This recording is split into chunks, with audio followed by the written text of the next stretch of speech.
All right, everybody, welcome back. We have a special double feature tonight. We are going to pick up in game two of the series of Full Send Gaming and No F's Given.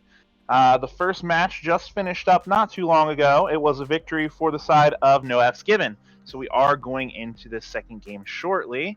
The teams have elected to use pro drafts, so as soon as that gets up and running, we're going to go into that.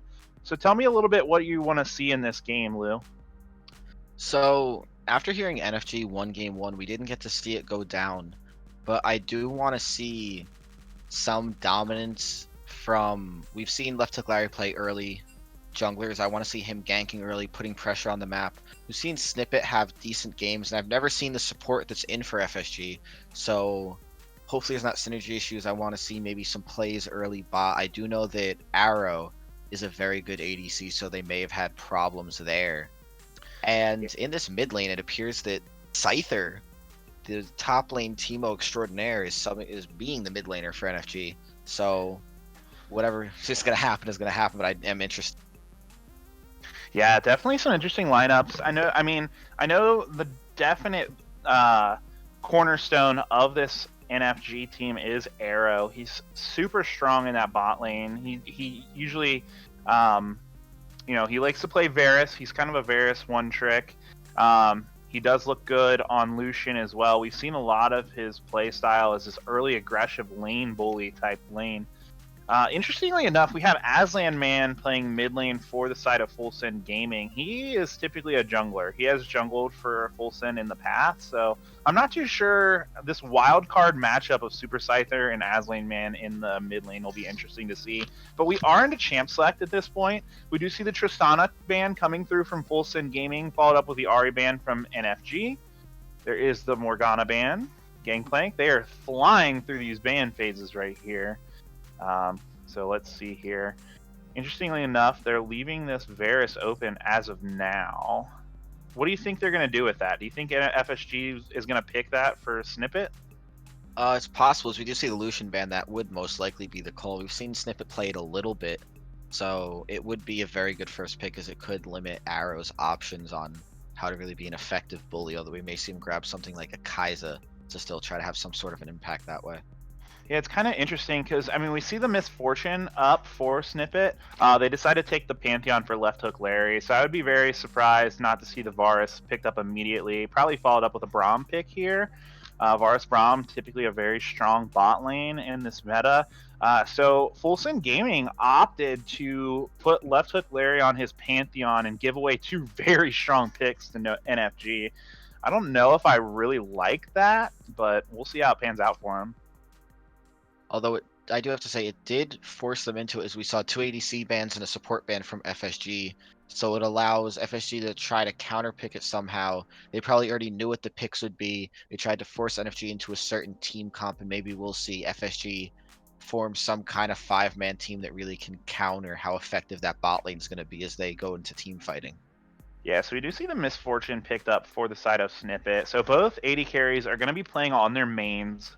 They're going to be very comfortable in this game. The Aatrox pick coming through for Harbinger. Yeah, so it's going to be an interesting matchup in this bot lane. You have two very comfortable, pretty strong AD carries on their mains, so that's going to be a slugfest. Left Hook Larry has shown how strong he can be on this Pantheon. However, Pantheon's taken a few hits in the on the ban list. Well, not ban list, but patch notes lately. So interesting to see how strong he's going to be in this game.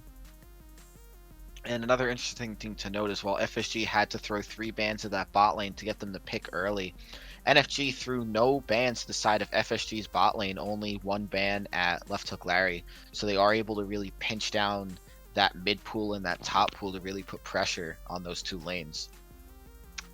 Yeah, and both those lanes are open, so we're not sure who is going to be in the solo lanes at this point. Well, I guess Aatrox is picked through for the side of NFG. We will see what they use to counter that. I know Sion's still available. Sion's been a pretty strong pick in the top lane lately. As NFG does lock in that Gragas for what we assume to be jungle. And some very good team comps coming through. We see that Gragas, if he plays his ult right, can kind of knock people.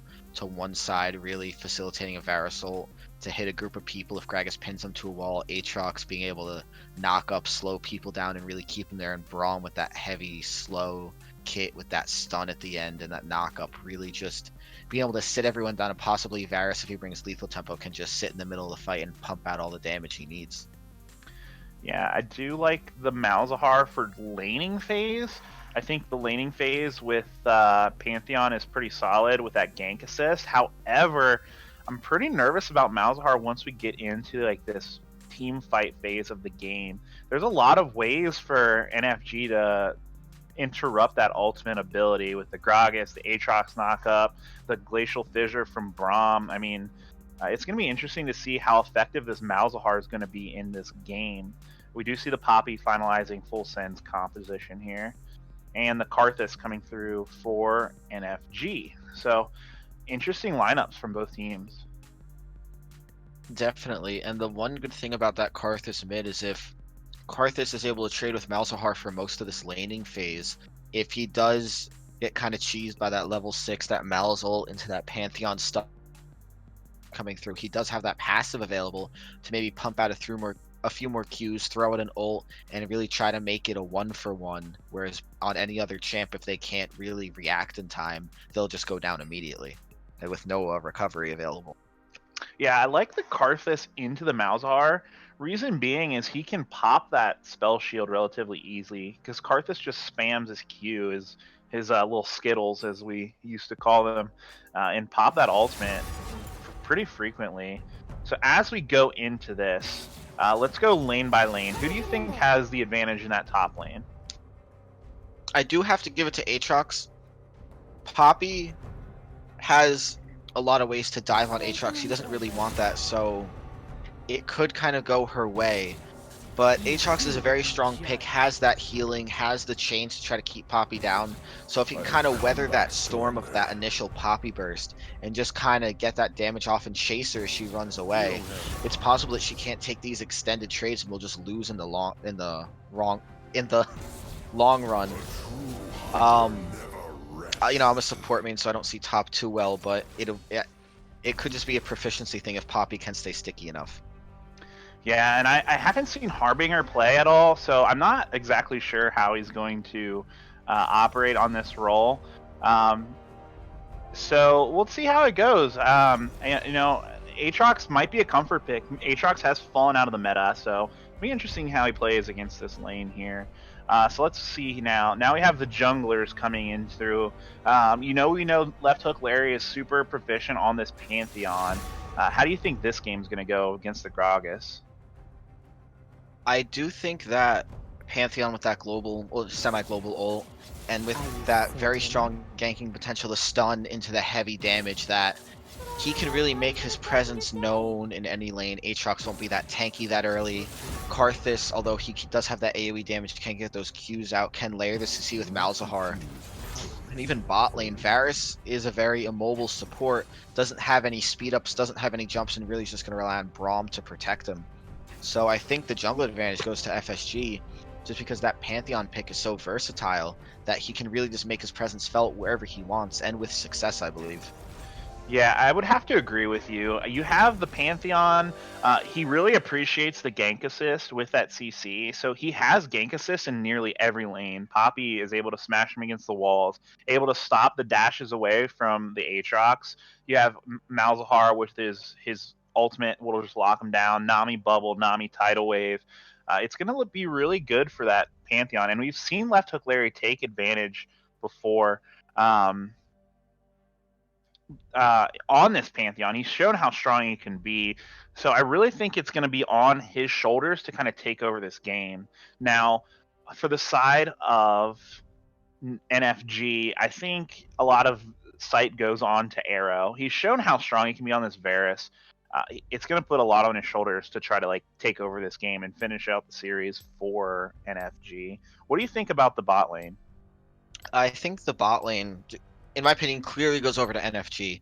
Braum is a support I'll pick in the Nami when I don't have Morgana available. That shield, if you're not careful, it can get you and your ADC bubbled because it does intercept Q.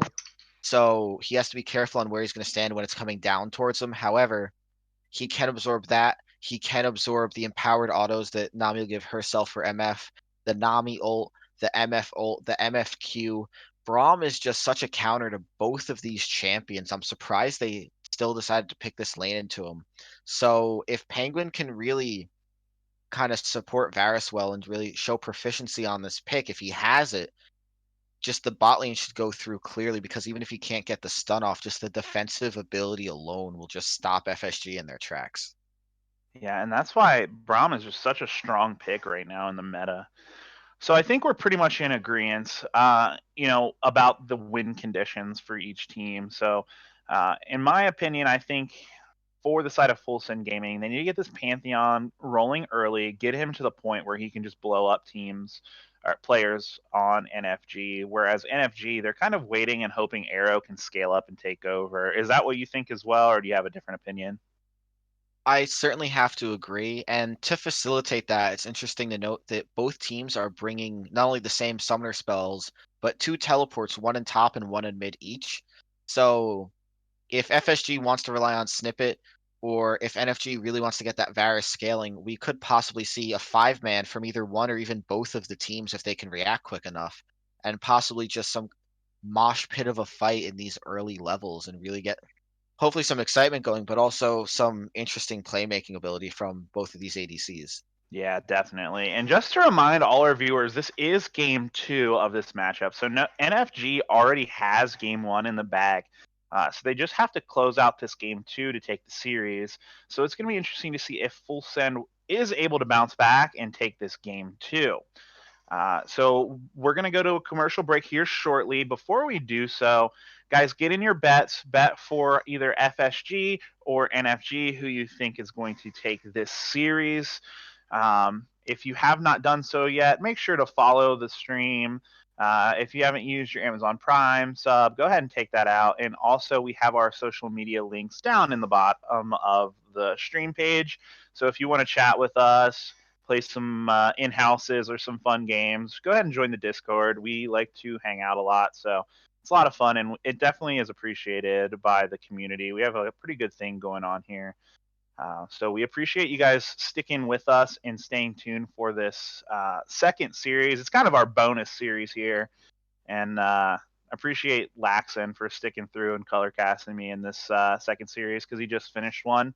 So with that, we're going to hear from our sponsors, and we will be back for Game 2 on the Rift. My name is Tim Borseth, and I own and operate Games XP in Decorah, Iowa. Games XP is a geek paradise. We carry everything from Pong and Atari all the way to Xbox One and PS4, and all the games that would go with those consoles as well. We also carry a ton of movies. We have handheld games. We have Magic the Gathering, Yu-Gi-Oh!, Pokemon. We have D&D and Pathfinder. We carry Warhammer 40K. We have a vintage Star Wars selection. This place is great. My wife and I have had 6 kids, and they are so much fun to work with here at the store. They run the store as much as I do. And we now repair cell phones, game consoles, computers, and small electronics. Our store is instant fun. Not only is there cool music and cool stuff to look at, but we have a game room that is so much fun. It's free to play, and you just plug in your game system and enjoy life. The Game XP motto is bringing joy to people's lives through our products, people, and a place to play. So you have got to come to Decorah, Iowa, and check out Games XP and experience this geek gaming paradise.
All right, everybody, welcome to Game 2 featuring Full Send Gaming and No F's Given. So we do see the teams loading on to the Rift. On the blue side is Full Send Gaming in this Game 1. On the red side, we do have NFG.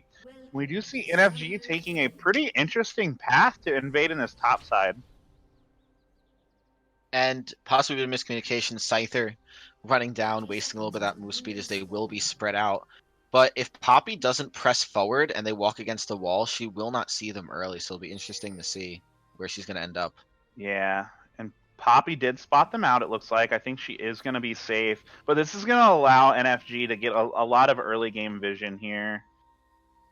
We do see the However- counter invade on the side of Full Send, though, to kind of match that vision. They don't place... Okay, they placed one ward. Okay. I was a little confused there. Yeah. However, NFG. I'm sorry, not NFG. FSG spots it out. So they do know that that area is warded. Left Hook Larry can choose to try to path around that ward if he wants to be careful. But they do get a fairly nice ward on that blue buff as well, so they will notice that Gragas is not starting there. And maybe Memento will have to be a little careful early. Yeah, as we kind of see the pretty typical starts, we do see that Cleansing is starting in the top side jungle, whereas Left Hook Larry is starting on this red buff here. Probably looking for like one of those early ganks. But we do have the results for the bets as of right now. 100% of you guys think that no F's given are going to go ahead and take this series. We'll see if they're able to close it out this game, or if Full Send's going to be able to take it number 3. Left Hook Larry going for this early level 2 gank forces the flash away from Super Scyther. So there's that early aggression from Left Hook Larry that we've known about, getting a summoner really quickly in this game.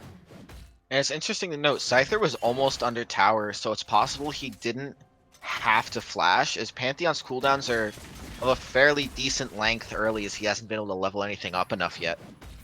Yeah, all he really has is that spear and that stun, so if they don't get him low enough, the spear's not going to be able to get that execute. The Heartseeker is not going to do that damage. But nonetheless, we do see the flash burn from the side of Super Scyther. And decent damage there. Braum trying to find something, but Varus just a little too far back to really get a bunch of those autos off. Yeah, so we already mentioned kind of keeping the eye on this mid lane. I think both players are kind of wild cards because I don't believe either are mid lane mains. You have Aslan Man, who has typically been a jungler, and Super Scyther, as we've seen play top throughout the league. So maybe it's just a little bit of, I don't know if rust is the right word or just uneasiness for that early flash there. But that's definitely going to help the Malzahar and the Pantheon. And Harbinger on this Aatrox kind of taking it to this Poppy early. I'm sure Poppy will be able to mount a defense later, but with that wave pushed in, Harbinger can just kind of freeze, control it, and get off that poke damage as he pleases if Memento decides to get a little too close. Yeah, we see Cleansing trying to posture towards this bot lane. I think they sniffed it out, though, because they're not really taking the bait there on that bot side as they kind of path out to the jungle. Here comes the repeat gank from the side of Left Hook Larry. The slow comes through to slow them down, and I think Super Scyther's just going to be able to walk away. And a decent attempt there. Left Hook Larry definitely trying to pressure Scyther, who again we know is a top laner, may not be fully comfortable here, and really just trying to get his jungle main mid laner a bit ahead and just trying to get one of these wild card off beat laners to really try to dominate this early game. And I think Cleansing did a good job of not really playing towards the strength of Pantheon. We see that he was able to take that bot lane Scuttle Crab, and there really hasn't been any interaction between the two junglers, which I think that definitely leads, helps him out a lot. We do see Left Hook Larry looking for a lane gank here, but he's sitting on top of a ward. I don't know if it will matter as the bubble is hooked by Loose. And they are still able to walk away. Nothing too crazy burn in this bot lane. So Braum with that bit of mobility there. If Varus was the one that was ahead, they're being a little mean there, but if Varus was ahead, it could have been an error, but instead we saw just a clean getaway. Yeah, we do see a heavy trading in this top lane. Kind of even at this point. It's going to be even until, I believe, the Poppy just gets armor. Here comes Penguin going aggressive, but here's Left Hook Larry. Goes on to Arrow. Arrow going really low. The heal is popped. He's going to go down here to the Heartseeker of Left Hook Larry. First blood. They're turning their attention on to Penguin. He is able to go. Some action in the top lane. Memento gets body slammed. Harbinger gets the kill onto Memento. So overall on the map, it's a 1-for-1 trade in favor of... I honestly think that goes over to the side of NFG because Harbinger is just going to be able to build a massive lead on his Poppy right now. Yeah, and a bit rough in that bot lane. They didn't have that River Warden, and Left Hook Larry really trying to get bot lane ahead, just decides to keep doubling back, keep going. If they let him back early instead of trying that little BM move, they could have been safe, but instead he just pays him back for it in kind. But interesting to note, MF, or Snippet, had to burn that heal to keep Left Hook Larry alive, so that is going to be down, and Cleansing can try to find something in that bot lane before that summoner's up again if he so wishes. Yeah, and no flashes were burned in that fight down on the bottom on any of the bottom laners. So flash is available for all 4 of those bot laners there. But we do see Harbinger starting to pull ahead of Momentum, just doing a lot of damage here. Memento going low, but is able to just kind of knock him against the wall and walk away. And it's definitely that Q damage from Poppy is catching out Harbinger as he is just kind of sticking in them. Here comes Harbinger. He does pop the ultimate. We do see the ultimate coming through for Karthus. I don't think it's going to be enough to take down this Poppy now.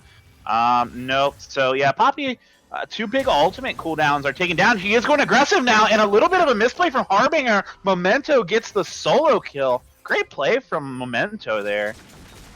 And because he had ult up, it's interesting to note that if he decided to dive... Penguin going for a pink ward and just gets absolutely obliterated from Full Send Gaming.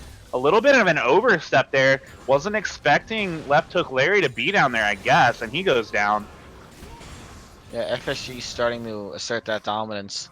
But as I was saying before, if Harbinger decided to try to get on that turret range, since he was about 1 turret hit away with that ult up, he could have absorbed the hit, and because of how his ult revive works, he could have just walked out of turret range while reviving, gotten more health, and Poppy wouldn't be able to make that flash play, so he would have had more health than if he just tried to leave like he did. So definitely a bit of a misplay there, but hopefully he is able to recover as he's getting some decent turret damage now as we speak. Yeah, we do see they're down 2 kills, but they're pretty even in gold still. They're just winning the farm game so far, mostly through that top lane. We do see Harbinger up almost 30 CS already at 8 minutes in the game. Yeah, Memento having a bit of a problem getting backed off there. Here comes the bubble. Loose as a goose. Hits Arrow. Arrow taking extremely low. Is he going to go down? I do not think so. Nice job getting out there. But the flash is burned from the side of Arrow in response for Loose's flash. So taking low there. Memento deciding to go aggressive on the Harbinger up top here, but Cleansing is here. Are they going to be able to turn this? Oh, here comes the Skyfall from Pantheon. He is going to get on to Cleansing here. Cleansing going really low. The knockup from Poppy keeps him alive for a second. I think Cleansing is going to have to bounce out with the flash here. But another good play from Left Hook Larry there to force another summoner. Yeah, a really good response, but the problem with plays like that is you'd hope that they'd pick up a kill in response, really be able to turn it.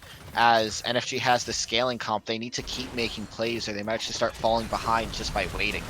Oh, here we see the Wombo combo coming through from the side of NFG, but that Braum shield, Unbreakable, just absorbs their entire combo there. He is taken low, though. Snippet is looking for more. There is no one on the side of NFG responding at this point. But yeah, you see that Wombo combo in that bot lane, but the Braum Unbreakable is just too strong for that. As I was saying as we were loading into game, it's really going to be a problem for that bot lane, as long as Braum has, I'd say, about over a third of his health, he can really just absorb all of that damage, sit in front of Arrow, and just kind of wait it out and let the lane go on as normal with those cooldowns burned. Yeah, for sure. Here we see Cleansing on the bot side, pops the Predator, going on Loose as a Goose. He does not have the explosive cast available, so Loose as a Goose is going to go. We do see the chain coming through for Arrow, and a piercing arrow takes down Loose as a Goose. Nice play from the side of NFG to pick up another kill. It's a massive amount of damage there, but I will wait a second. Harbinger might have taken a step forward. Memento's going to take him really low. He's just waiting to get left hook Larry here, and he's pathing back into the jungle. He's just going to go down to a stun there. Left hook Larry picks up another kill to Harbinger. And the minion wave was pushed up, so he could have doubled back to that first outer tower. I'm surprised that he didn't try to wait it out and maybe clear the minions or heal up a little bit after. Yeah, I think he realized he was dead unless he was able to flash that wall, and he was not able to do so. The stun lock from the side of FSG was too much right there. And they will get a decent amount of turret damage off. I don't believe they can get the kill on the turret, as if Super Scyther needs to, he can ult, or not ult, teleport up there. Yeah, we do see the tidal wave coming through from Loose as a Goose, forcing Super Scyther to flash away. I don't necessarily think he needed a flash, but that is going to be first turret going over to the side of FSG. And a lot of gold in their pocket, but it seems NFG just really wants this Air Drake instead. Maybe not even for their own comp, but really just to keep it away from that already speedy Pantheon. Yeah, we do see the CS differentials starting to swell. Here comes that ultimate from Aslan, man. Cactus going really low. Super Scyther is going to live, though. Left hook Larry flashes on the Cleansing, taking him really low once again. Nice shot from Cleansing from staying alive there. And here comes the collapse on the side of NFG. Penguin was to look for something there. Not really in range for the Winter's Bite, so they are just going to back off and kind of reset at this point. And a good job by Scyther, really sacrificing that stopwatch just to make sure he didn't die to that under tower. A good play by Aslan Man as well, as if stopwatch didn't get popped, he did have, I believe, just the perfect amount of damage to take out that Karthus. So both mid laners just making really smart decisions there. Yeah, we do see about a 1.2k gold lead for the side of Full Send Gaming right now. Memento is looking for some sort of play. He is going to get spotted on that control ward. Just getting a little vision here as the teams kind of reset here. We talked a little about this in Champ Select. You seem to have a little bit of an issue of the Comet from Misfortune. Tell me a little bit about that. So Comet is a pretty good MF keystone if you want to get poking down in lane. The problem I have with it is not only do you have to start that E earlier to really get that poke flowing, you also don't scale. And against this scaling comp, you really want that extra damage as when teammates and enemies are going down, you're picking up so many Dark Harvest stacks as that is the other MF ruin. You're dealing, 100, 150 damage on those extra auto attacks. You're pumping out extra damage. And even in lane, if you get that stack from that cannon minion, even 30, 40 damage, it does apply on that Q as well, so getting that crit damage amplified is just so powerful in lane. I'm surprised that he doesn't prefer it. Yeah, it seems kind of interesting to me. It kind of seems like Full Send Gaming are putting themselves on a bit of a timer here. They have to worry about the Misfortune not really scaling up, as well as the Pantheon. Ooh, we do see Arrow missing that ultimate ability, going low here. They do have both junglers converging. Here comes Loose as a Goose popping the tidal wave. Bullet time coming through from Snippet. The Glacial Fissure is going to disengage here. The teleport coming in through Poppy, I don't think it was really necessary. It's kind of wasted here. And we do see Left Hook Larry leaving the game here. It seems like he had some issues with his client. So he is restarting his client here. And we will have a little bit of a break here. But a little excitement in that fight. Yeah. But again, we see the Braum. The Braum is coming up so big for the side of NFG. And an interesting thing to note is I believe Left Hook Larry disconnected towards the middle of that engage as we saw the MFL go through and the Nami ult go through. Arrow doing a very good job sidestepping the Nami ult, staying out of that MF ult, and then actually burned his heal in a really intelligent way. His Nami bubble went out, he healed, not only get that health up a little bit, but he sped himself up, so he actually ran right through the bubble and came out the other side, so he had dodged it and was back with his team. But I believe Left Hook Larry was available in that fight. I don't know if he was, but either he was just too far away to land the stun or he disconnected and couldn't get off on Arrow. Which either way, if he was a little closer or his client was working with him, he could have made a play there, taken out Arrow, but instead we just see an equal trade, except that TP comes out for Memento, and that'll be interesting to see what Harbinger wants to do on this top wave. Yeah, he's going to be able to farm this up now and push it into turret, get a lot more of this lead, and that's going to put Memento even further behind in this top wave. And I think that that's really important for the side of NFG, honestly. And the interesting thing to note is Memento has actually caught up in gold. They're sitting at the same amount. Memento has 1k gold in pocket, however, to Harbinger's 200. So if Memento wants to kind of catch up fully, he is going to need to back soon and buy some items. But if he is forced to just kind of run straight through the top wave, if Harbinger's doing enough, it could cause even more problems as he's going to farm more, start to extend that gold lead again, and really force Poppy to either back and then go again and really just have an issue with this itemization as she has to fix it, or run all the way top and have an even bigger issue by just not being caught up even though she worked so hard to catch up with this gold. Yeah, so we do, as we kind of have a little break here, we do see a little bit over a 1k gold lead for the side of Full Send Gaming. But they're definitely not out of this game by any means, as we do see one of the kills going on to Arrow. That's definitely who you want to have going in this team fight. I think once we get past the laning phase, I just think that NFG's team fight's going to be more dominant. I don't know. What do you think? I have to agree, and we see FSG using this early comp, the Comet poke on MF, Malzahar getting that really good damage off onto Karthus, setting up ganks. You never know when Pantheon's going to be there, and Pantheon with that ult, with this speedy movement, really flexing around the map, really trying to make plays. But there isn't just that big of a gold lead, and when you're facing a big scaling comp, Karthus with that Archangel staff and that massive ult damages we get later, Aatrox is going to be a huge body. Varus is an intensely scaling ADC, and even as we get later, Gragas will do more damage, and Braum will just become tankier and tankier with that shield that unbreakable. It's going to be an issue that FSG can't solve if they don't start closing this game out and start extending the lead as early as possible. Yeah, so what do you think the next steps are for Full Send Gaming to get this game closed out quickly? I do believe the next Drake is an Air Drake, and if Pantheon goes the Moby boot route, which I believe he does, that out of movement combat speed is going to be so huge no one can run away. And just getting that objective, getting those engages to work even more for you is definitely the first steps. I'd also like to see some Rift Herald control, as we do see FSG has those 2 deep control wards in NFG's jungle.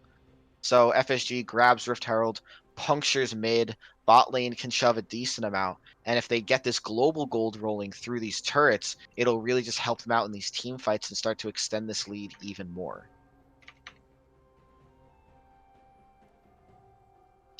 Yeah, I agree. I mean, I think definitely you have the Rift Herald is the big objective on the map right now.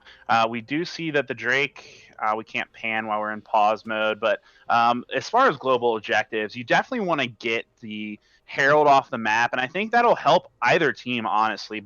I think if NFG ends up picking that up, that can help them break open this game here. We are getting back into action, and they continue this siege onto the bot lane. Here we see the Grand Skyfall coming through for left hook Larry. He got caught under a turret, though. Cleansing, nice body slam. Poppy is able to knock him up. Here comes Harbinger, gonna take left hook Larry down. That kill actually goes over to Super Scyther. Memento is going low. One more hit will proc the concussive blow. They turn their attention onto this bot lane now.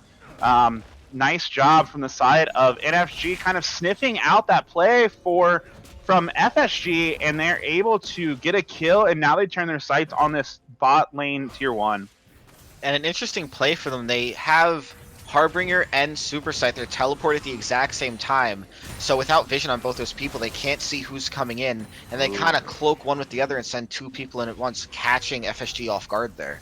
Yeah, loose as a goose, getting a little testy there, but a good job from Full Send Gaming. They do trade the towers in the mid lane, so as we kind of reset here, we do have a pretty even game. We have one more turret to the side of Full Send Gaming, but gold is almost equal now, as a nice play from NFG brings them right back in this game. And this is certainly the exact opposite of what I was talking about over that pause. FSG needs to start finding some way to extend this gold lead again, my option would be this Rift Herald. They may be able to catch a few people out as they still have kind of this early mid-game advantage, but if they don't make plays like that soon, it may just become too late for them.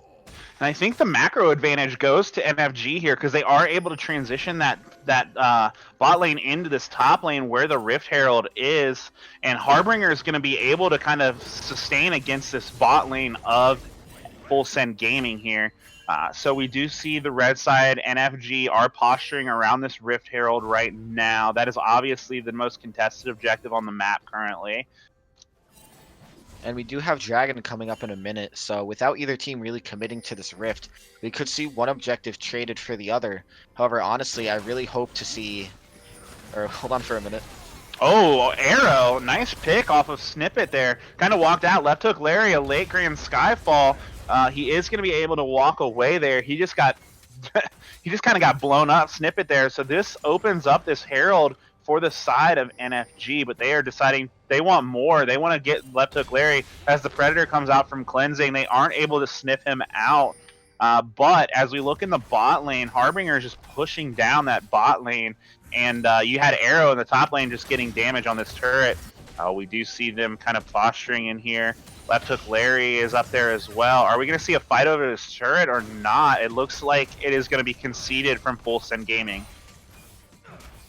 And what I was talking about before is with Dragon coming up soon, they may have to trade one for the other. I would hope NFG takes the air jig just to get that double movement speed, but it's possible they could take Rift on the way out and then just rotate to Dragon late. Yeah, and we do see Memento trying to take some trades on Harbinger. I think Harbinger is getting the best of these trades right now, though.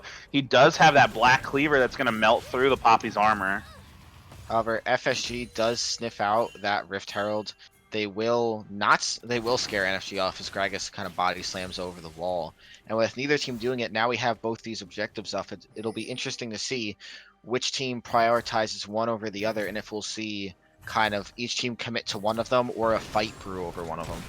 Yeah, and we do see Full Send Gaming kind of getting this push in the mid lane. That's going to open up either objective to them, honestly. That mid lane priority is huge. They have the vision on the Drake, so it looks like they're going to go for this Cloud Drake. The only one that's going to be able to stop them is Harbinger, and we will see if he decides to just give that up.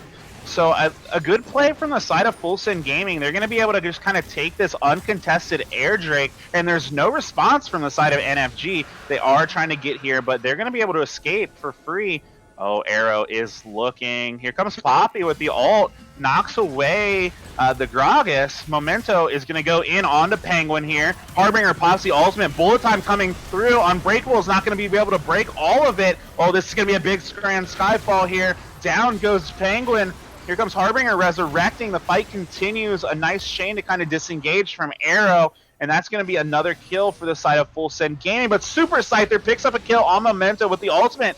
Cleansing, looking for the re-engage. Nice explosive cast is going to take out left hook Larry. The slow comes on to loose as a goose. Nice piercing arrow from Arrow and a great re-engage. He wants more. He turns on to Snippet. Snippet going to low. Double kill going forward to Arrow. And there's another kill going to come through and an ace for no Fs given. They played that fight so well. It looked like a lost fight at first, but they were able to re-engage and pick up an ace.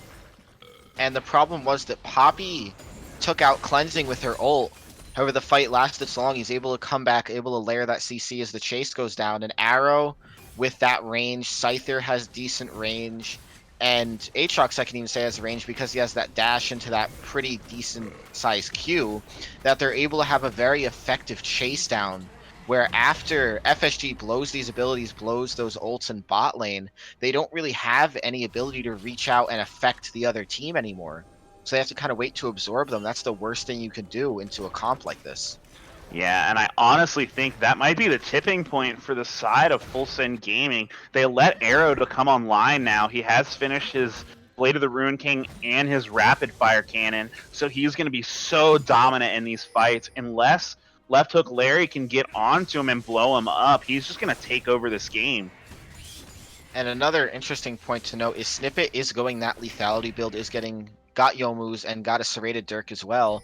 The problem is that really only affects your ult to the maximum degree. It doesn't really help you out with auto attacks with extended team fights. And not only is that what NFG is really going to create team fights to be, these extended long brawls.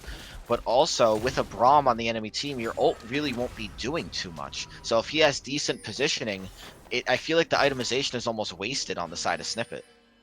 Yeah, and we have seen that almost to a fault. Snippet, he plays that Misfortune, he plays it well, but he's very consistent. I don't think I've ever seen him go anything but the lethality build.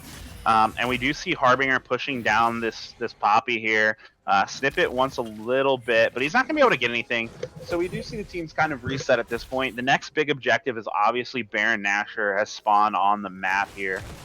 So honestly, at this point, if you're Full Send Gaming, what are you looking to do to kind of stop this bleeding and get back into this game? Oh no, Harbinger pops the ultimate. He goes on Snippet. Snippet going to low. He's going to go down to Harbinger, and that's a pick for the side of NFG. And there is a bit of a problem there.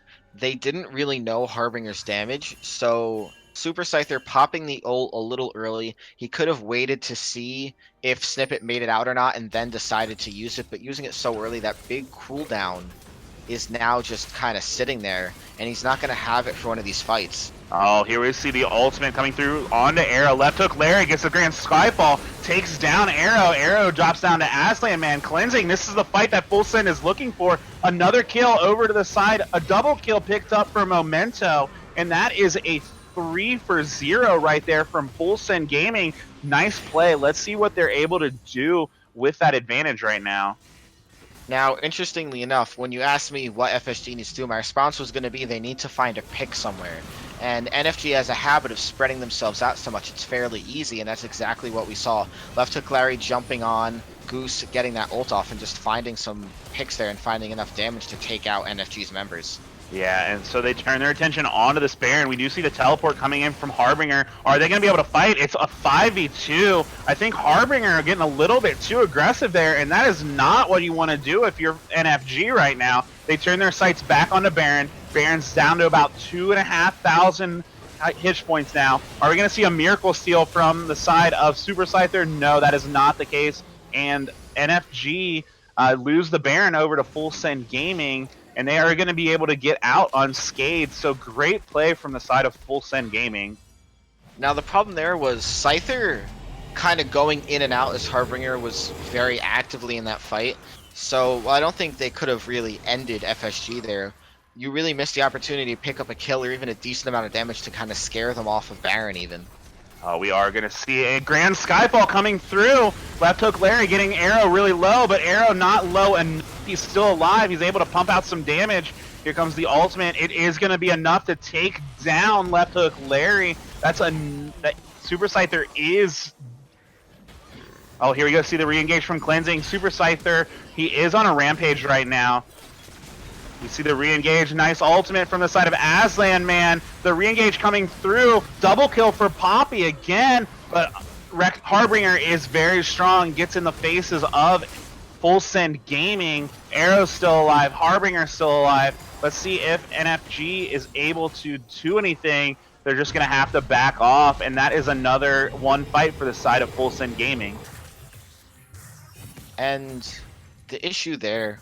And before I point out the issue, I want to point out a surprising fact that while Scyther has that Spellbinder Orb, which he'll stack pretty quick with his Q, when he pops that ult, he almost instantly took out Snippet. So as this game gets later and later, if Snippet doesn't build a Hex Drinker or some kind of defensive item and really sticks true to this lethality build, Scyther can just kind of decide to kill Snippet whenever he wants, which is going to be a problem in these fights. But the issue with that fight specifically was we didn't see... Again, that consistent damage, that consistent engage. NFG really needs to fight as 5 and focus down any target at all, but one at a time. Otherwise, they're just going to waste these big damage abilities. And here we go once again. Left hook Larry using that Grand Skyfall to his advantage. Push them off, and they are able to pick up another turret there. So another good play from FSG. Kind of trying to push this advantage while they can. The gold is even at this point. They're up about 800. You do have 2 Cloud Drakes to the 1 Cloud Drake in favor of NFG. Oh no, but we do see Braum walk right into the Death Bush, and Memento is unstoppable. He is really trying to take over this game right now. Memento going deep. He is able to find Arrow. Arrow going low. We do see the bullet time going to take Arrow down. Huge bullet time from Snippet. Cleansing is the next target. Oh, he is going to go down once again to left hook Larry. The Space Aids ends up taking down another member, and that's an ace for the side of Full Send Gaming. And it's kind of a shame. Harbinger actually killed Scyther there by trying to flash and dash away. You can't escape that damage over time, so he ends up just spreading it by mistake. And here we go, the last-ditch effort from the side of NFG. Glacial Fissure. Penguin's the only one up for 10 more seconds. Is Full Send Gaming. They do pick up the second ace. They are going to turn their attention onto the Nexus, and that is game 2 is going to go in favor of Full Send Gaming. Wow, that was a incredible game.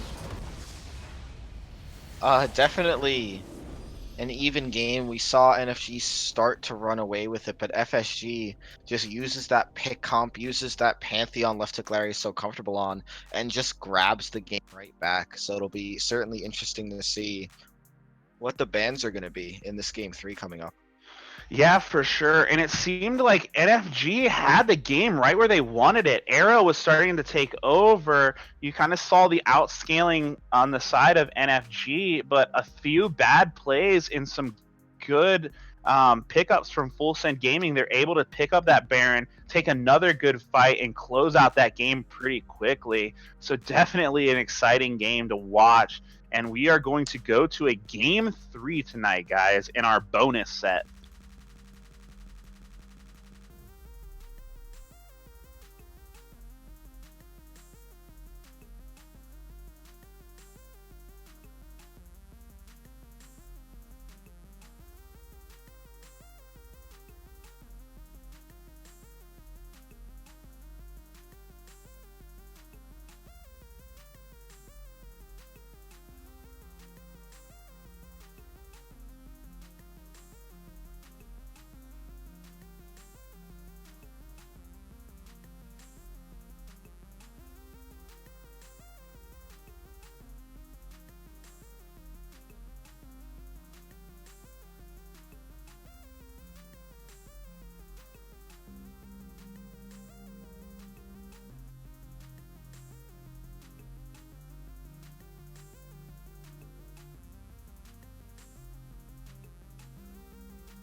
All right, everybody, welcome back. We are heading into Game 3 of this series, featuring No F's Given and Full Send Gaming.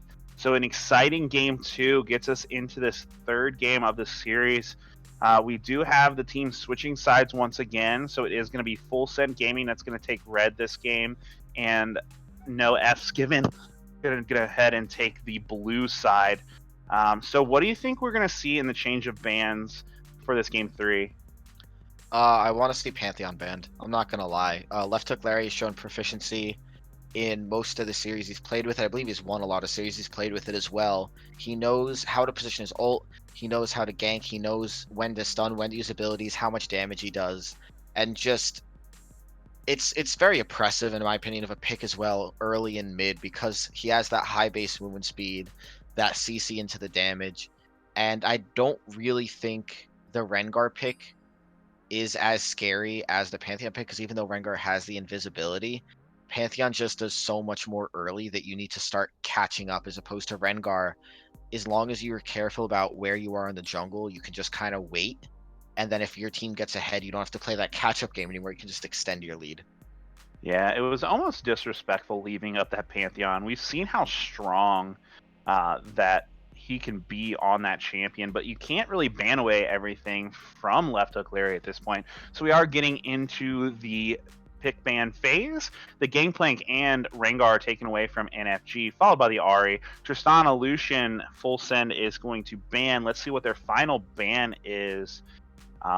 Is it going to be? It is a Lux here. So they do leave the Varus open for the side of Arrow. Is he going to take that, or is he going to opt into a different champion this time? So no Pantheon ban, no Varus ban, no MF ban. Are we going to see just a repeat of that last game? It's possible NFG thinks that they could have won it. FSG certainly thinks they could have won it because they did. And I mean, depending on how this pick ban goes, we could see exactly the same teams. If both teams were comfortable with what they picked, with how they played, this could just be a repeat again. However, FSG does have the ability to pick up that Pantheon and that Braum. But you can leave Pantheon as that third pick, as I don't believe anyone on NFG plays the pick, but instead they are going to grab it. Yeah, so we do see the Varus locked in for NFG. Pantheon coming through. I would be very surprised not to see the Misfortune picked up either this pick or next pick. And there is the Misfortune.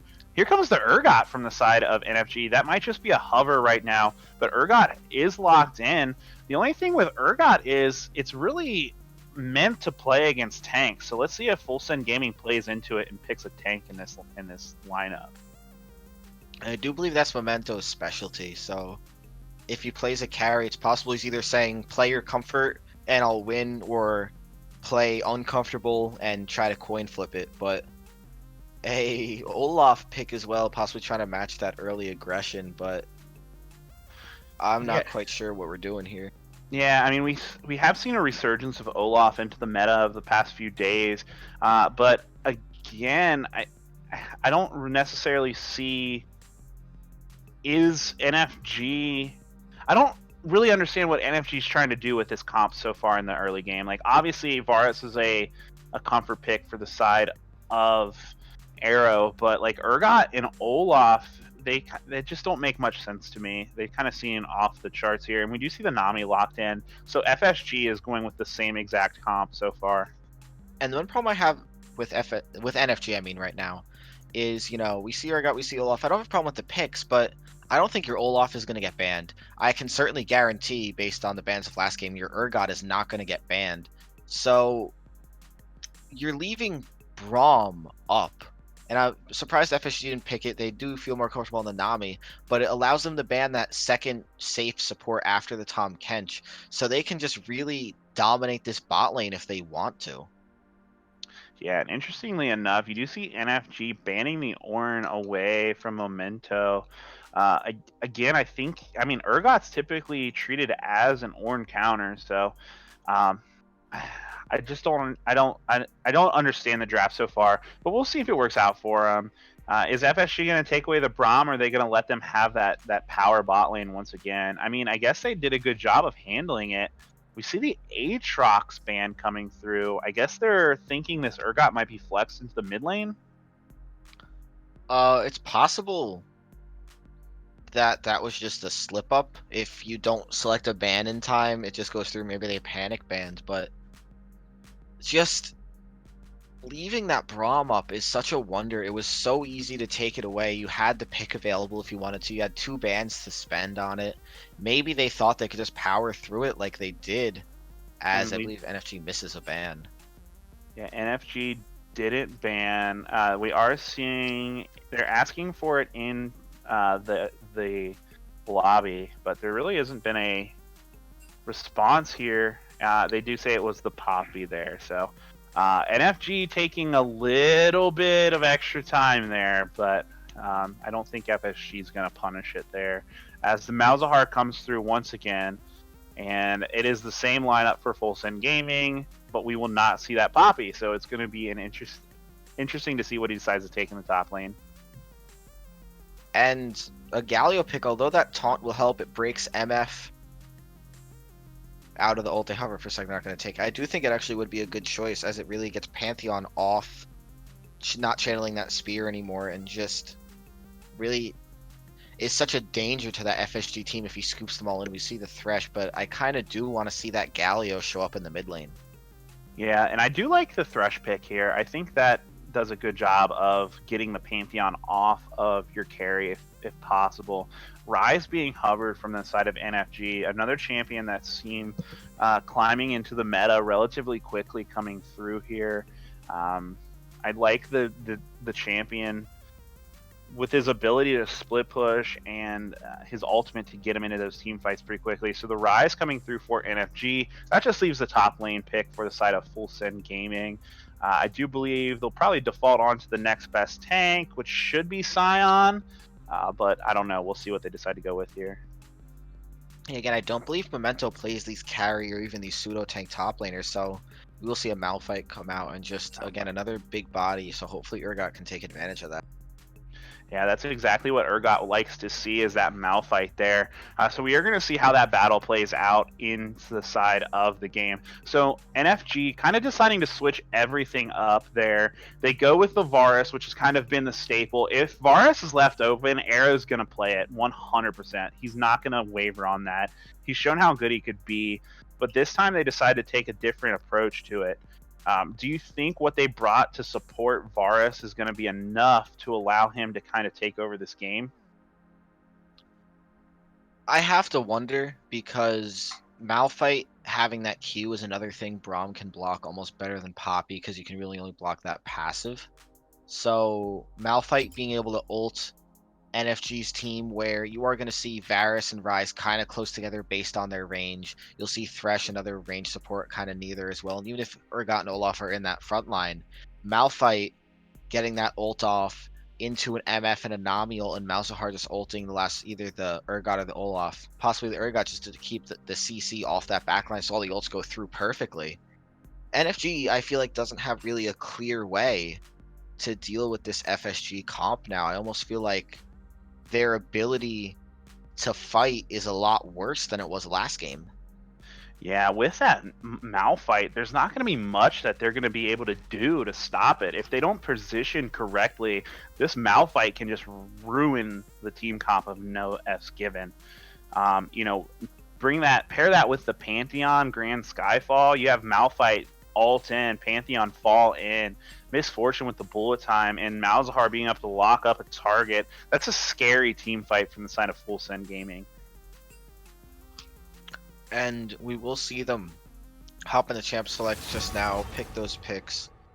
I do want to talk about this mid lane as well, as we see two not mid laners in the mid lane. The Malzahar going again over to Aslanman, and Super Scyther opting for that Rise instead. And it's interesting to note, for a while in Rise's history, he was also a bit of a top laner.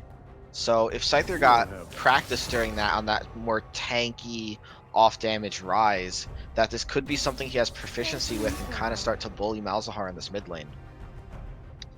Yeah, so let's talk a little bit about the win conditions of both teams. I think Full Send Gaming they want to kind of team fight here. They want to use their kind of combos to their advantage.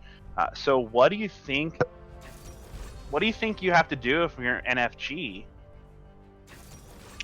I think you got to get Urgot on that back line. Urgot's ability, if he can walk there to flip MF, stop that ulti, to do enough damage where if he goes that Black Cleaver damage off tank build, it's possible he doesn't get burned enough through the ultimates where he can take someone out. The problem is Malzahar on that backline can ult him.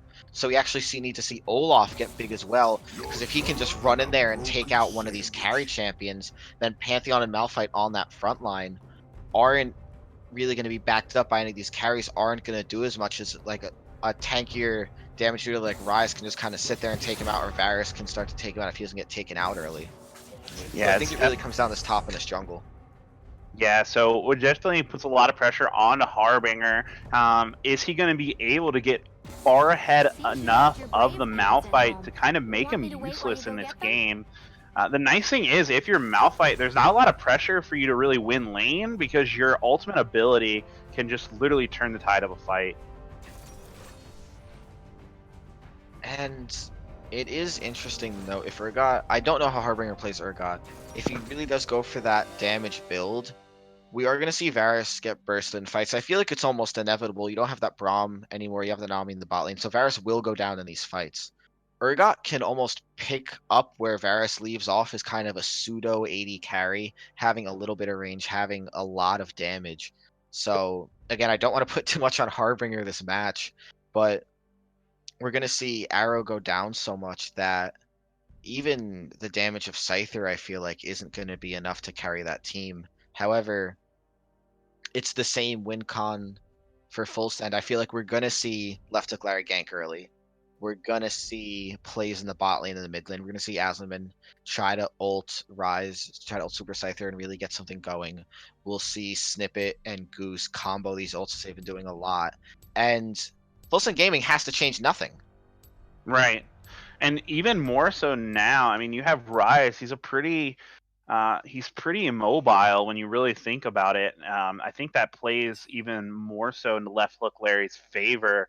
And it's going to be, I mean, Thresh is going to have to protect Arrow, or they're just going to be able to just run at him. And there's not much that NFG is going to be able to do. There's not a lot of appeal for Arrow besides the Thresh.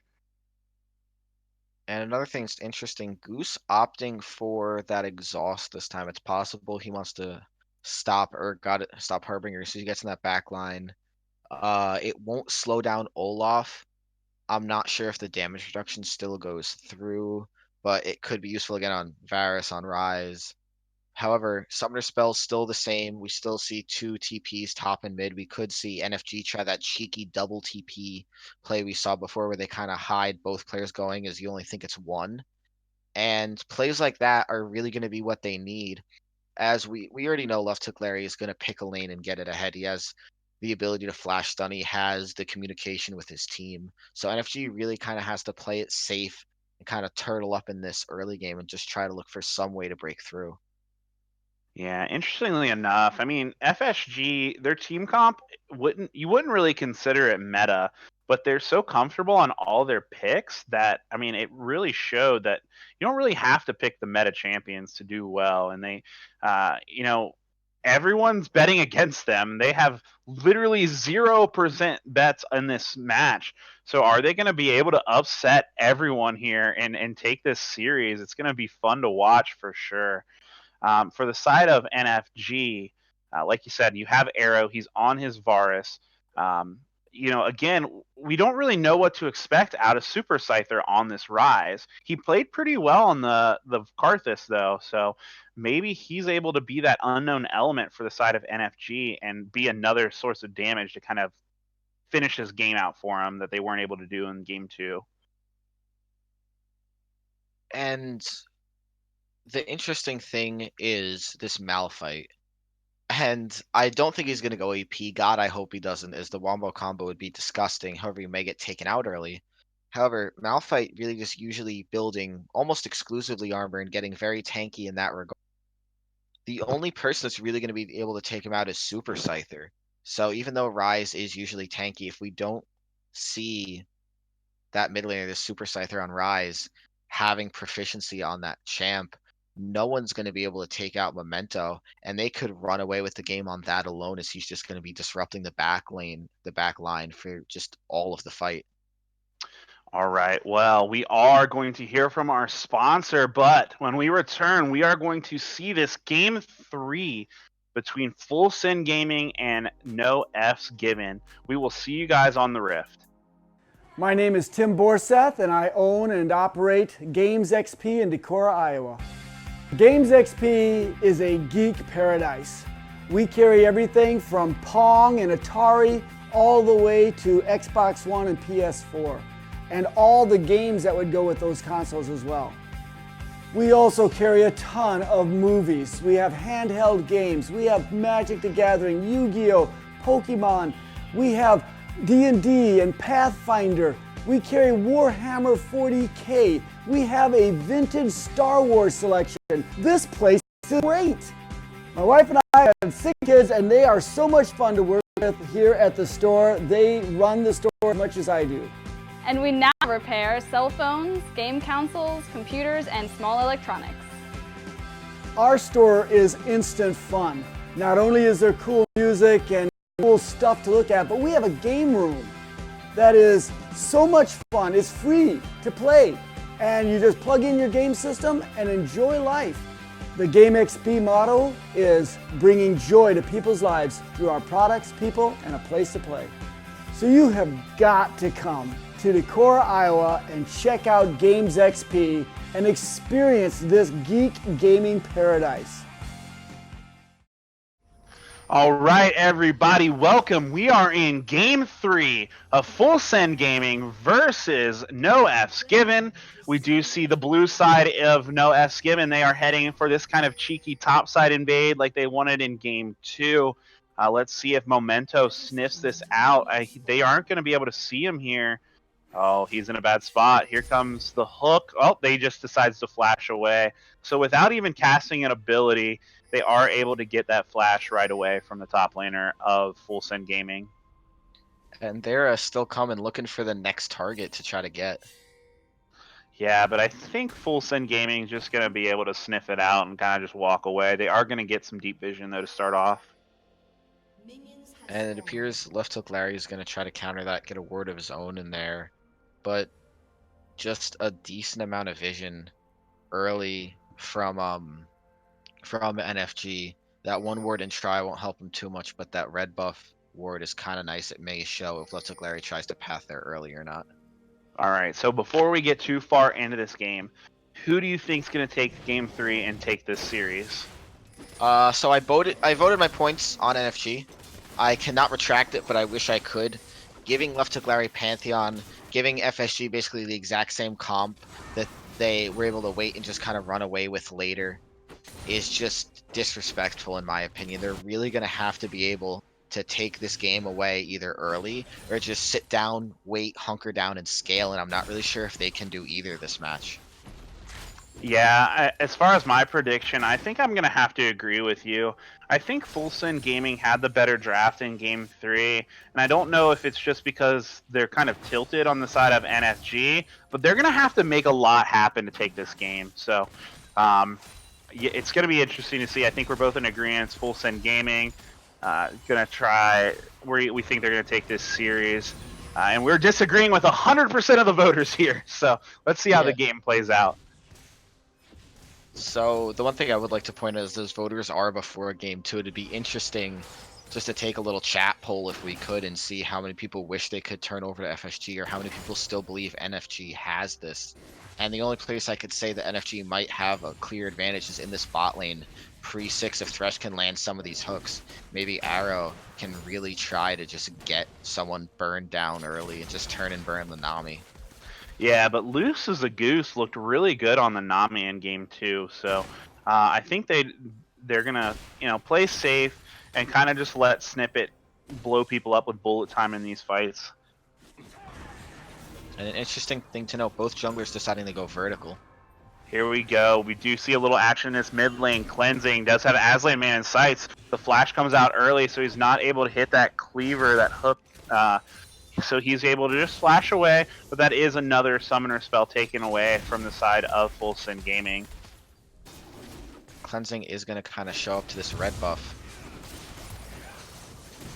Oh, we do see a little bit of action here. Flash away from Cleansing, but Left Hook Larry is going to be able to stick on him. The red buff is slowing here. Aslan Man is going to get to silence Left Hook Larry. Is he going to be able to pick up the kill? One more Heartseeker. No, Cleansing escapes with his life, but they do turn their attention on to Super Scyther. They're going to be able to collapse on him. Nice bubble from Loose as a Goose, but Snippet is in a terrible spot. First Blood goes over to the Thresh. We do see Memento pick up Cleansing. There's a fight all over the place. Left Hook Larry going really low. Is he going to be able to survive and pick up the kill on Arrow? No, he is not. Arrow picks up the kill. Nice bubble from Loose as a Goose is going to let him live on his life. And early trading here, we do see 2 kills in favor of the side of No F's Given to 1 kill for the side of Full Send Gaming. And as this top lane fight goes on, I'm sure he'll get out of it. It's interesting to note, we usually don't see that kind of early slip up from FSG.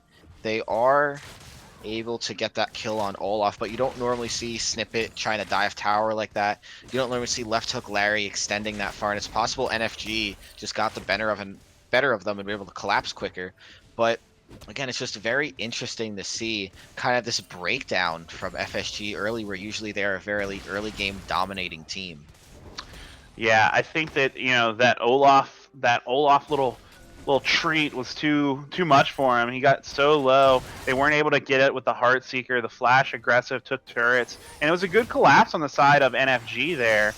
Oh, Left Hook Larry, he is out of position again. He's going to go down to Arrow. That's another kill over to Arrow, and I think they're turning their attention to this Infernal Drake, but if you're at NFG right now, getting these early kills to Arrow is definitely what you want. And it's a bit of an interesting strategy. NFG kind of suffered from letting Left Hook Larry come to them and just kind of letting him dominate that early game. It's almost as if they've changed the game plan, where they're just going to hunt down this Pantheon, a little bit of reverse from what his job is supposed to be, and they're going to be meeting him in this jungle so much that they're just going to make him almost useless here. Yeah, I like that strategy. If you shut down this Pantheon early and he gets behind and he's not able to get these picks and get these good Skyfalls off, you're really going to nullify what the strength is for the side of Full Send Gaming. And Urgot doing decently well in this top lane, even with Farm and Malphite. Rise a bit far behind in Farm from Malphite, but picked up those 2 assists. So neither lane is really falling too far behind, although Scyther should catch up a little bit if he wants to stay in this game. But Arrow having that 2 kill advantage behind 18 CS, but that roam probably made it worth it, as he's just really coming into his own here and possibly can really just start to, as you like to say, get online. Yeah, we do see them respecting the fact that they don't know where the jungler is for Full Send Gaming. They're looking once again. They're just hovering around this jungle, trying to find this Pantheon and shut him down. And Larry will have to be careful. You may start... He's a very aggressive jungler. Maybe he'll just break out of it. But you may start to see him kind of stick to his own jungle. Be careful about these gank paths. We even see bot lane completely warded by NFG. There's no spot in the river this Pantheon will be able to travel and not get sighted. So they are really just looking for this collapse and waiting for the play to kind of form. Yeah, and that's good for the side of NFG. In this early game, they're going to... You know, we all know that their strength in this composition and on their team is playing through Arrow's Varus. So protecting that Varus the most that you can, getting him early kills, that's definitely what they want to do moving forward into this game. And we are seeing, again, just normal top lane stuff. Malphite trying to poke Urgot down with the Qs, but Urgot a little too tanky. But again, every time this action cam cuts bottom, I'm expecting to see some big kind of play. As top lane is just kind of this noodle fight, we're seeing decent damage though, but Rise not able to break through Malphite, not Malphite, sorry. Malzahar's shield. Right. We do see an action-packed play here. Cleansing pops is the Predator, the flash coming through from Penguin, but they do miss the hook. So not much happening there. Cleansing is looking for more. He is a speedy boy with that Predator, does get the Goose. He does pop his Ragnarok there, going on to Loose as a Goose, going low. He does pick up the kill, and a nice Lantern from the side of Penguin. They're just going to run away because they do fear the collapse from the mid laner. Nice play from NFG, another good pick there from them. And a very clean play by Cleansing, knowing when to pop that ult, having that trigger discipline, really waiting out that Predator, not just kind of throwing a Q and giving up early, but trying to hunt someone down. And Goose just a little out of position on that Nami as Olaf is able to just charge right through, find the kill, and having that Thresh on the team, Penguin throws out a Lantern, and you just take your jungler right back with you. Yeah, Penguin played that pretty well. He was able, although they did miss that hook to begin with, the Predator is such a strong rune that they're just able to run down that Nami, and a great dark passage to get out the Olaf. And Memento just trying to stop that back from Harbinger. Just being a little rude to him, you know, Harbinger wants to back spend that 1k gold in his pocket, but it appears he'll have to stay for these waves a little longer. And mid lane, it's interesting though, not much action. The CS lead extending in favor of Aslanman, but just not really any ganks happening. Roams are not really going anywhere, and just kind of, I don't want to say a boring lane, but just kind of a do-nothing spot on the map right now. Yeah, and I think, again, from Full Send Gaming, I think they're kind of on the clock here, especially with Arrow starting to get ahead. They can't let Super Scyther and Arrow really scale up, or they're going to have a tough time in these later games. I definitely agree. And the problem again is, you know, I respect Snippet's choice on the Keystone. He wants to get that poke damage from that Comet. It can help him in lane to kind of pull ahead early, even with Varus getting ahead. But oh, here we go. Malzahar ult onto the Rise here. Left hook Larry, Grand Skyfall. But we do have the Olaf here is Pop the Ragnarok going really low, but that's good for Cleansing. One more auto will do it. Down goes left hook Larry, and a great counter gank from Cleansing to take 2 more kills for no F's given. They're up almost 2k gold already. And it's possible to see why Cleansing wanted this Olaf pick now as we're getting later in the game. Oh no, Arrow with the nice ultimate. Good hook from Penguin, but Snippet just flashes away. The Nami tidal wave does save them there. We do see the aggression now from the side of it. Here comes bullet time. Is it going to do enough damage? No, they are able to walk away. Nice hook from the side of Penguin. Destin's coming through. Oh, coming through. That's another kill on the Arrow. Is he going to be able to take out the double kill? He does. And Arrow 4-0 and 1. This is going to be a very big lead for the side of NFG.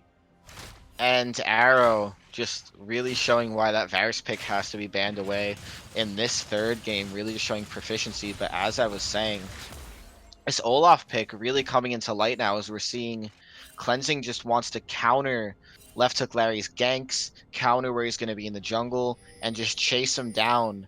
And just with this little bit of lead he has, just extend it further and further.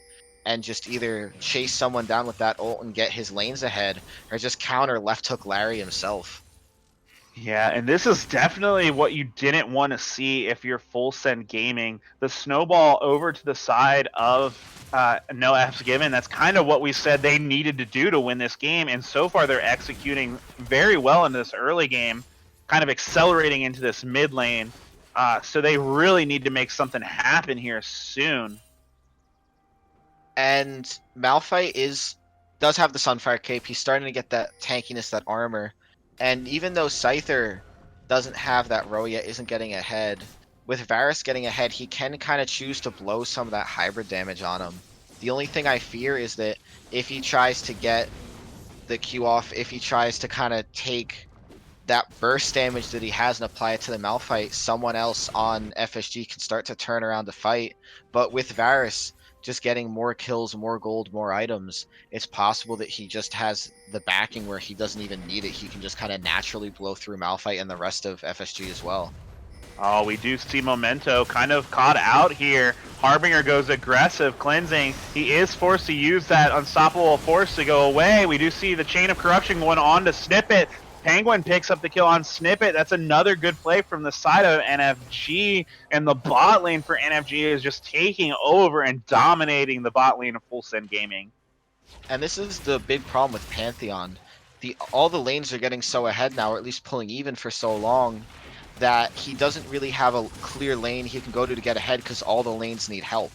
Oh, Memento's going to go low here. Is he going to be able to survive? Memento just needs a couple more autos, and he does get the Fear Beyond Death. Picks up a solo kill onto Memento, and FSG is just kind of reeling at this point. They have to stop the bleeding.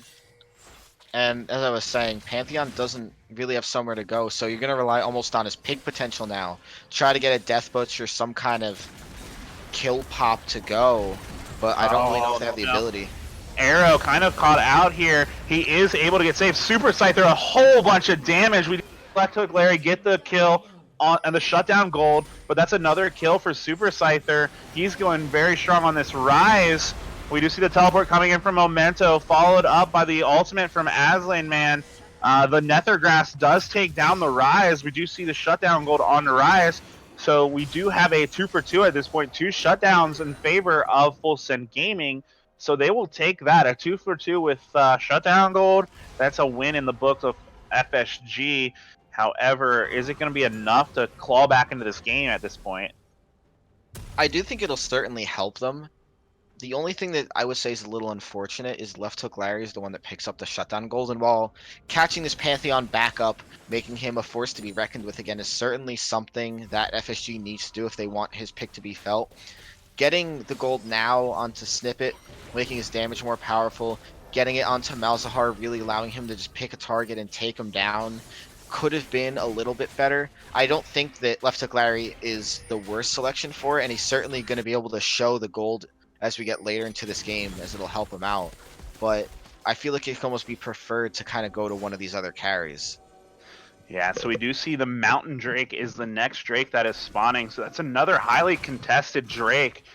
So that's going to be the next play. We do still see the Rift Herald available. Harbinger going a little aggressive. I don't think he realizes Left Hook Larry is here. He does spot him out here. Here comes the Unstoppable Force on the side of Memento. Harbinger going low. He is going to fall, maybe? He's doing a lot of damage. He's surviving quite a bit, but Memento does pick up that kill.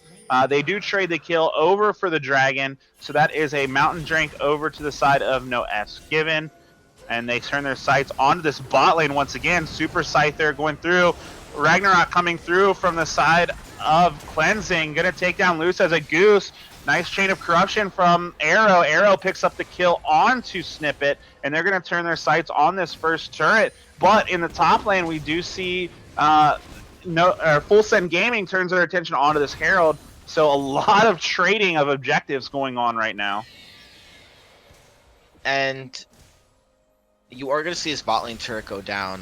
I don't believe FSG is going to get more than one turret off the Rift if they pop it now, so they are going to have to be a little smart about what they want to do with it.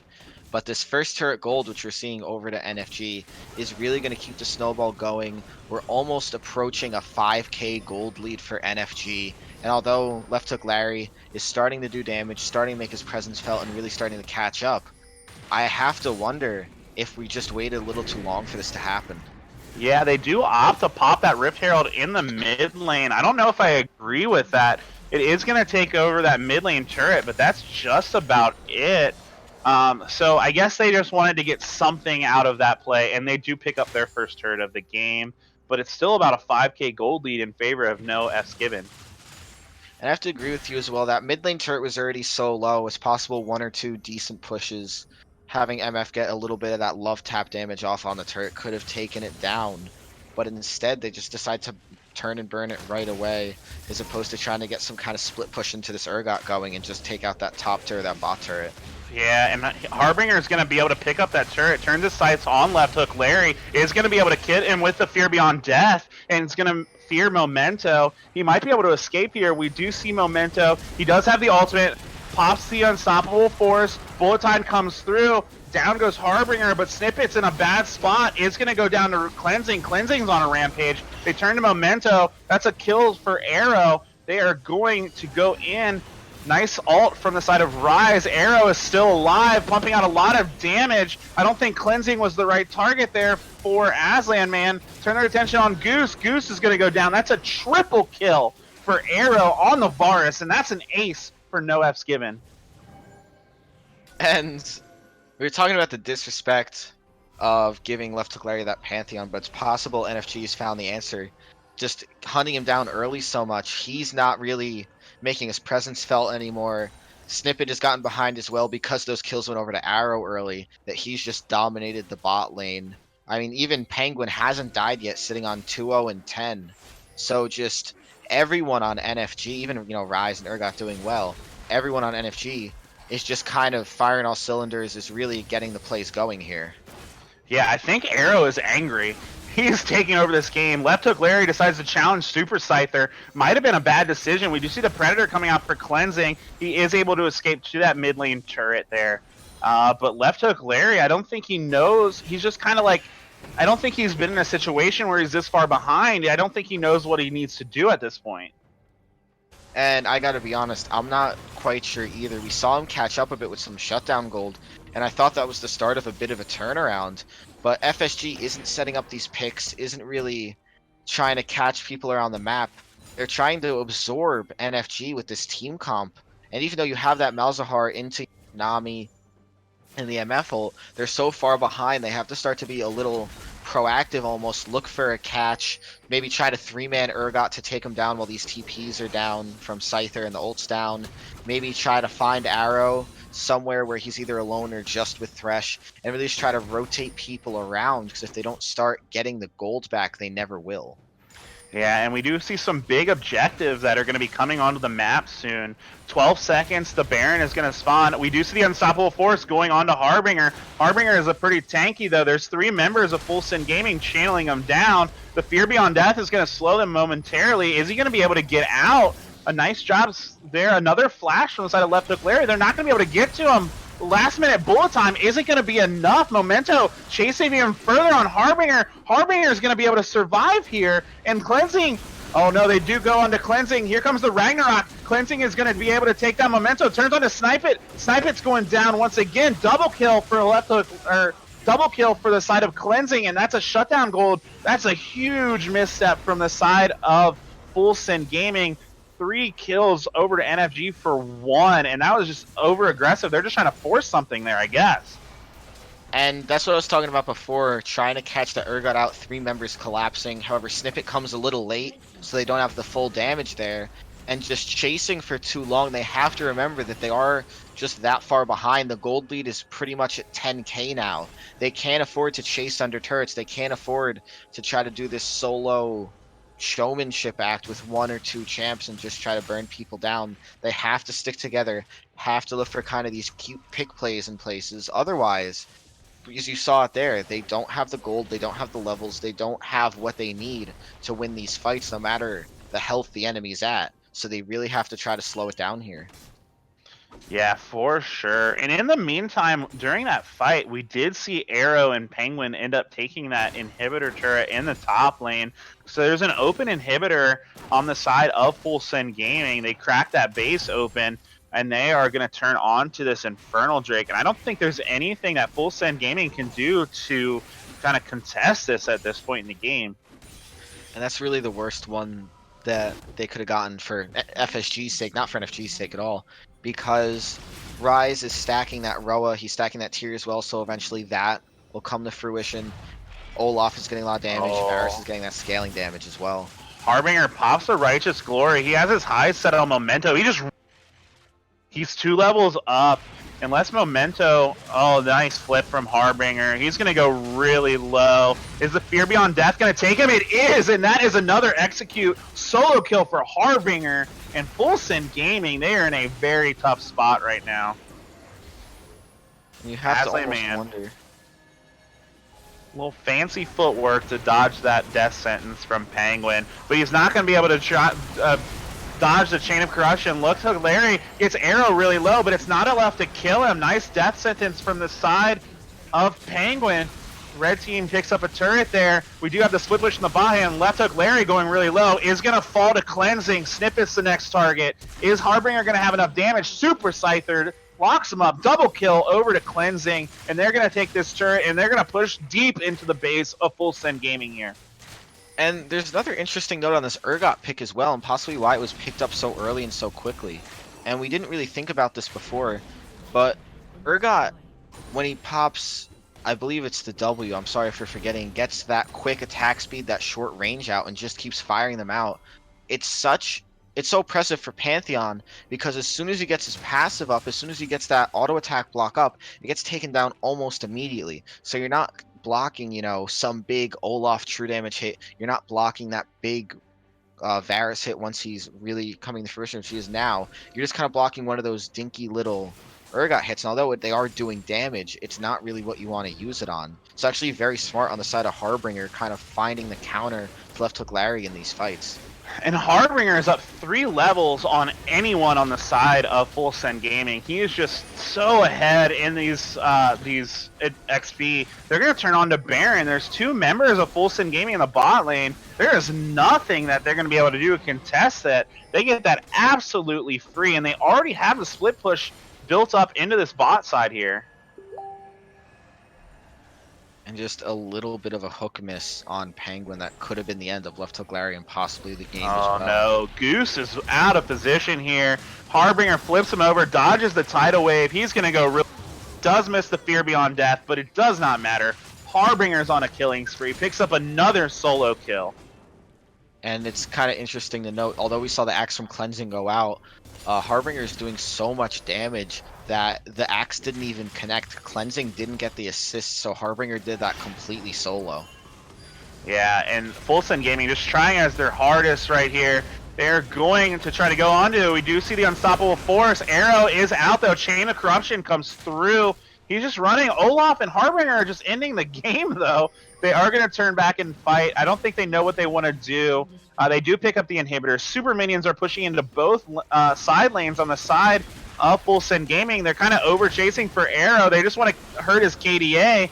He does shut him down, but at what cost? Look at the base here. We do see the ultimate coming through from Aslan Man. He is going low, picks up the kill from onto Urgot. He is shut down, but another kill. Cleansing, a double kill. Turns his sight on Memento. Memento is not going to be able to escape the Rise. He is doing a little fancy footwork here.